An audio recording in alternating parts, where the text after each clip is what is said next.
Alright, back out doing what we love, back at the creek. Today we're doing something different again. I've got a little high banker I've brought out. Yesterday we went for a drive up near Romeo, me and a couple of other guys, to some property a friend invited us to. Over the years he's got some nice flood gold from this area. It's behind a lock gate, so it doesn't really get looked at. Now we went up there late. We got a couple of buckets, probably spent 2 hours breaking up bedrock and just dry classifying into buckets. And rather than panning it, I figured I'd bring it out here today in a bit of water. It's fairly muddy, clay stuff. And high bank it, give you guys a look. And while we're here, a few other little spots I wouldn't mind digging out. And I might run that through the high banker too.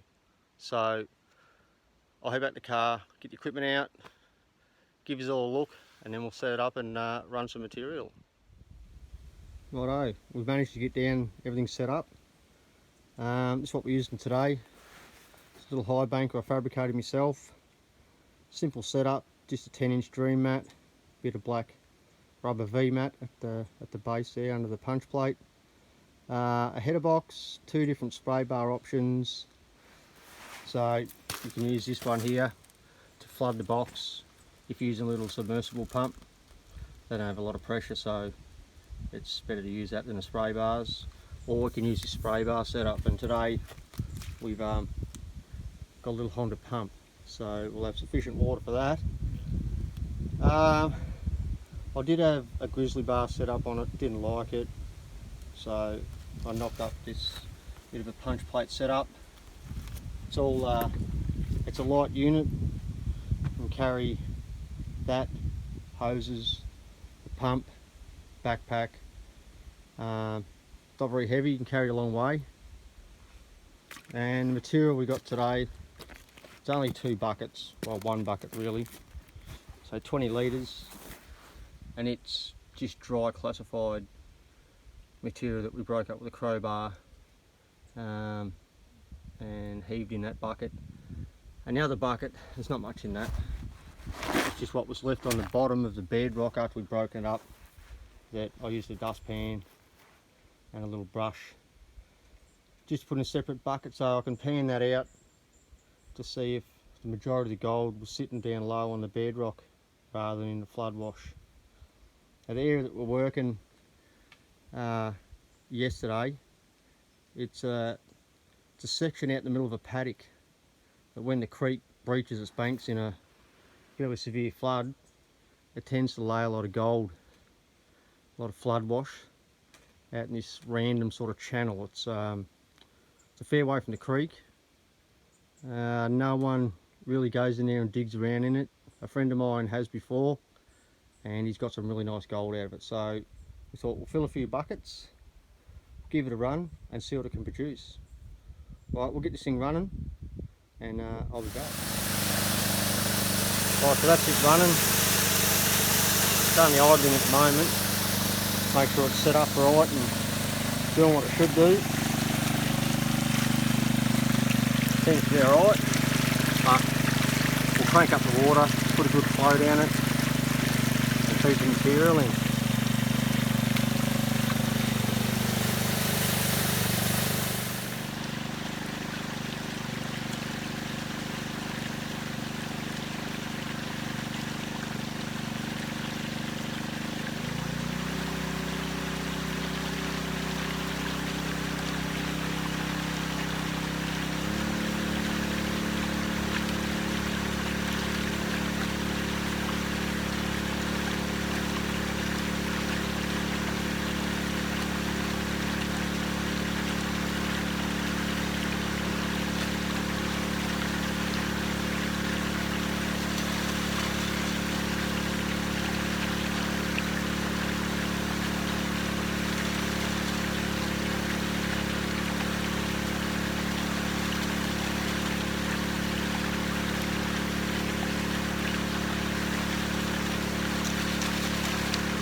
Okay, so I've run that material, didn't take long, probably only about 10 minutes. I'm just feeding it slowly with a shovel. It all seems to have cleared out alright. You can visually see a bit of gold in there. See a larger piece down in here. There's lots of little small pieces everywhere. It's probably a bit hard to see in the sun, but it's quite a bit of visible gold sitting outside the cells. So we'll assume that there's a bit in the cells as well. Most likely the majority of it's sitting in the miner's moss at the top. But anyway, a lot of you have probably seen how the vortex dream mat's cleaned out. Undo a wing nut, roll that into the pan or a bucket, and you're done. That's your clean up.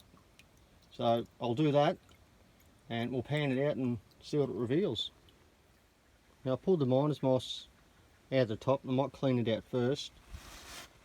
As I was taking it out, I noticed nice, what appears to be like a little nugget sitting up in there, in the centre of the screen. I'm sure there's others in there. Another one there. Maybe an interesting clean out. Alright, we'll have a look in a minute.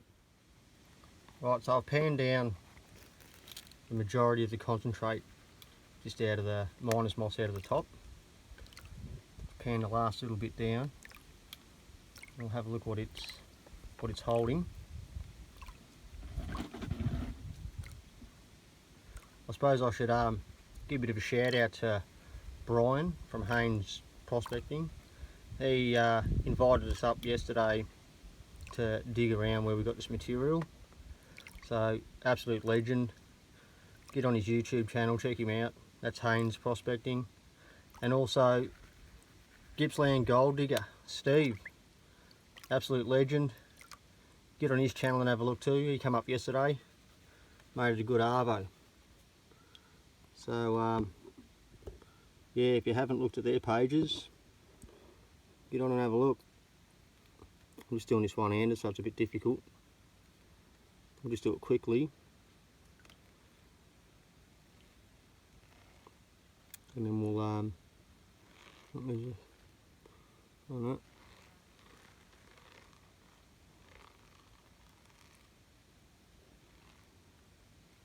Bit of colour coming through.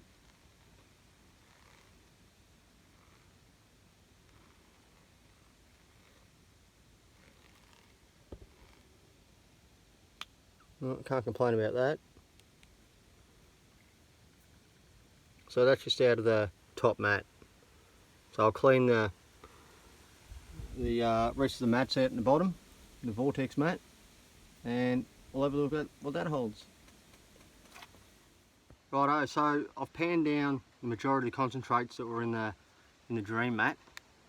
So we'll just finish that off now. And then what I'll do is combine the two pans together, what I got out of the bottom and what I got out of the top mat.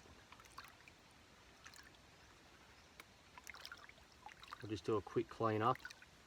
I'll take a photo and I'll throw it in on the end.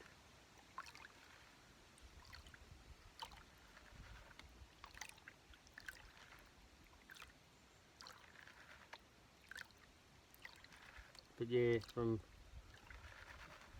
what I could see in the mats, without looking in the cells of the dream mat, it looked like I was holding a little bit of gold. So, fingers crossed.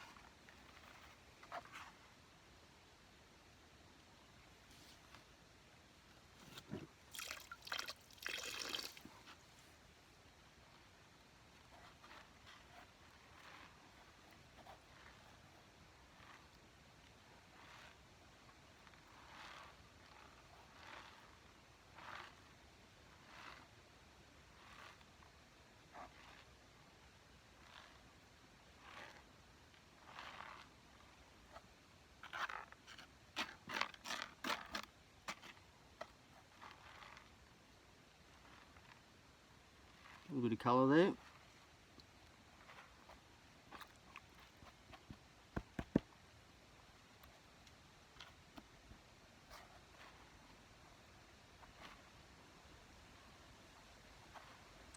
All in all, that's not too bad for lucky to be 20 litres, I guess, of material, probably more likely 15. So I'll combine the two together, the top mat and the bottom one, and we'll see the total. Alright, this is 2 pans combined.